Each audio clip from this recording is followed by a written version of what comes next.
அஸ்ஸலாமு அலைக்கும் அன்பான சகோதரர்களே, இலங்கை முஸ்லிம்களுடைய வரலாறு பற்றி நான் முன்னொரு நிகழ்ச்சியில் முதல் பகுதியில் பேசியிருந்தேன். வரலாற்று ஆய்வுகளை செய்கின்ற பொழுது இலங்கை முஸ்லிம்கள் 1000 ஆண்டுகளை தாண்டியவர்கள் என்று சொல்வார்கள். அட்லீஸ்ட் 1000 ஆண்டுகள் போகட்டும், 100 ஆண்டுகள் 150 ஆண்டுகளாவது எங்களுக்கு தெரிய வேண்டும் என்ற ஒரு அடிப்படையில் நான் அரபி பாஷாவில் இருந்து இன்றைய காலம் வரை சில கருத்துக்களை முன்வைக்க தொடங்கியிருக்கிறேன். 1880ஆம் ஆண்டு இலங்கைக்கு நாடு கடத்தப்பட்டு வந்து சேர்ந்த எகிப்து நாட்டைச் சேர்ந்த அரபி பாஷா, அரபி அஹமத் அல் ஒராபி பாஷா என்று அழைக்கப்படுகின்ற ஒரு தேசிய விடுதலை வீரர். அவர்கள் வந்து இலங்கை முஸ்லிம்கள் மத்தியில் அறிவியல் புரட்சியை செய்தார்கள். அப்போது அறிவியலுக்காக பாடுபட்டு கொண்ட மர்ஹூம் அறிஞர் MC சித்திலபை அவர்கள் நட்பு கொள்கிறார்கள். அவர்களோடு சேர்ந்து ஆத்மீக பிரியார்கள் பலர் உடன்படுகிறார்கள். அரபி பாஷாவின் கருத்துக்களுக்கு உடன்பட்டு இலங்கையில் முஸ்லிம்கள் ஆங்கில கல்வியிலும் உயர வேண்டும் என்று ஆசை கொள்கிறார்கள், ஆவல் படுகிறார்கள். அந்த வகையில் தான் அரபி பாஷாவுடைய சிந்தனையும் MC சித்திலபை அவர்களுடைய அறிவு ஆற்றலும் சிந்தனையும் அனுபவமும் ஒரு வழக்கறிஞர் குடும்பத்தல்லவா. அது மாத்திரமல்ல, அவரோடு இந்த முஸ்லிம் தனவந்தர்கள் அந்த காலத்து வாப்பிச்சு மறுக்கார் என்ன, ஐஎல்எம் அப்துல் அசீஸ் என்ன, ஆத்மீக பிரியார் கஹட்டோவிட்டவில் அடங்கப்பெற்றிருக்கின்ற அப்துல்லா பாதி மௌலானா பேரறிஞர் அவர்கள், எகிப்திலிருந்து வந்தவர்கள், கெய்ரோ அல் அஸ்கர் பல்கலைக்கழகத்துடைய பட்டதாரி, அவர்களும் சேர்ந்து இலங்கை முஸ்லிமுடைய கல்வியில் அக்கறை செலுத்த வேண்டும் என்று ஆர்வம் கொண்டார்கள்.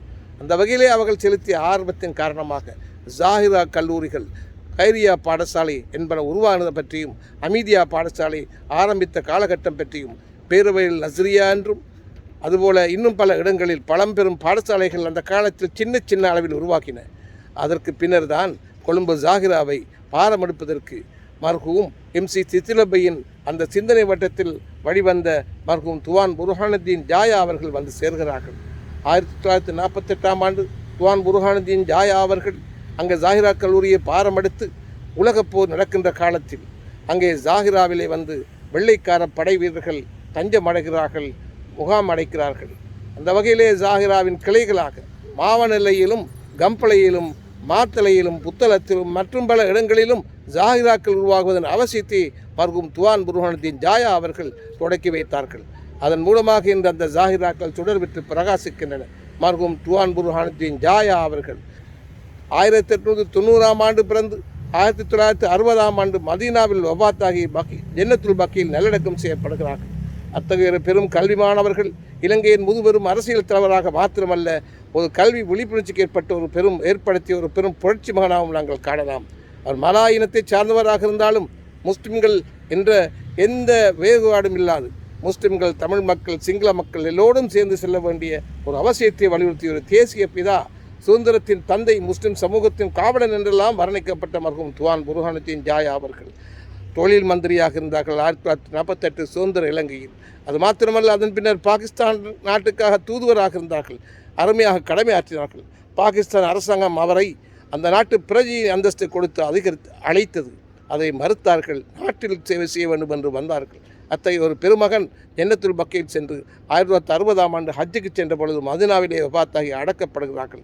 அவர் தொடங்கிய முஸ்லிம் லீக் பின்னர் வந்த வரலாறுகளை எல்லாம் நாங்கள் தெரிந்து வைப்பது எங்கள் காலத்தின் கட்டாயமாகும். மர்ஹூம் அறிஞர் MC சித்திலபை, மர்ஹூம் வாப்பிச்சு மர்கார், மர்ஹூம் அப்துல்லா பாதி மௌலானா, ஏன் அரபி பாஷா போன்ற பேரறிஞர்களுடைய வரிசையிலே மர்ஹூம் துவான் புர்ஹானுத்தீன் ஜாயாவின் பின்னர் நடந்த வரலாற்று நிகழ்வுகளை எல்லாம் இன்ஷா அல்லாஹ் நாங்கள் பேச வேண்டும், சொல்ல வேண்டும் என்ற வார்த்தைகளை சொல்லிக்கொண்டு விடைபெறுகிறேன். பெருமக்களே, இன்னொரு நிகழ்ச்சியில் அன்போடு சந்திப்போம். தயவுசெய்து என்னுடைய நிகழ்ச்சிகளை நீங்கள் சப்ஸ்கிரைப் பண்ண வேண்டும், அதன் மூலமாக உற்சாகம் தர வேண்டும். இதுதான் தொடர்ந்து நிகழ்ச்சிகளை வழங்குவதற்கான உச்சாரமாக இருக்கும் என்பதை சொல்லி விடைபெற்றுக் கொள்கின்றேன். உங்கள் அனைத்தும் அல்லாஹ்வுக்கே அல்ஹம்துலில்லாஹ். அஸ்ஸலாமு அலைக்கும் வரஹ்மத்துல்லாஹி வபரகாத்துஹு.